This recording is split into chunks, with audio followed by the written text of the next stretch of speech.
Justice makes a nation great, and the greater a nation, the more solicitous will it be to see that injustice shall not befall even its most humble citizen. Woe upon any nation when only those who possess money and influence can secure ready justice before its courts. It is the sacred duty of a magistrate to acquit the innocent as well as to punish the guilty. Upon the impartiality, fairness, and integrity of its courts, the endurance of a nation depends. Civil government is founded on justice, even as true religion is founded on mercy. You must first recognize man as your brother, and if you honestly desire to do by him as you would have him do by you, the commonplace dictates of justice, honesty, and fairness will guide you in the just and impartial settlement of ever-recurring problem of economic rewards and social justice. No mortal who knows God and seeks to do the divine will can stoop to engage in the oppressions of wealth. No nobleman will strive to accumulate riches and amass wealth power by the enslavement or unfair exploitation of his brothers in the flesh.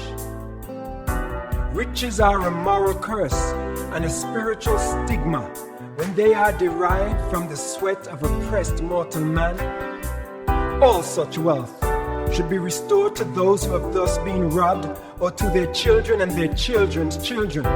An enduring civilization cannot be built upon the practice of defrauding the laborer of his hire.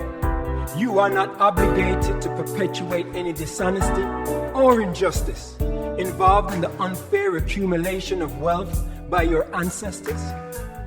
Any portion of your inherited wealth, which turns out to have been derived through fraud or unfairness, you may disperse in accordance with your convictions of justice, generosity, and restitution.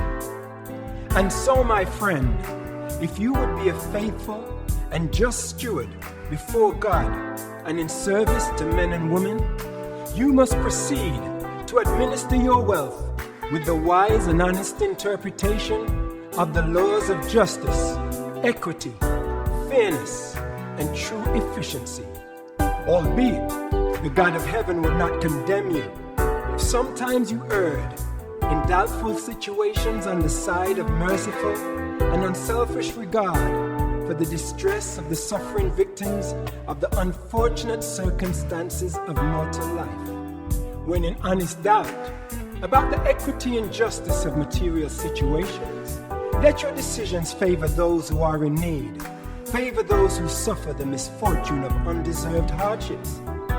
Never forget that there is only one adventure which is more satisfying and thrilling than the attempt to discover the will of the living God. And that is the supreme experience of honestly trying to do that divine will. And fail not to remember that the will of God can be done in any earthly occupation. Some callings are not holy and others secular. All things are sacred in the lives of those who are spirit-led, that is, subordinated to truth, ennobled by love, dominated by mercy, and restrained by fairness, justice.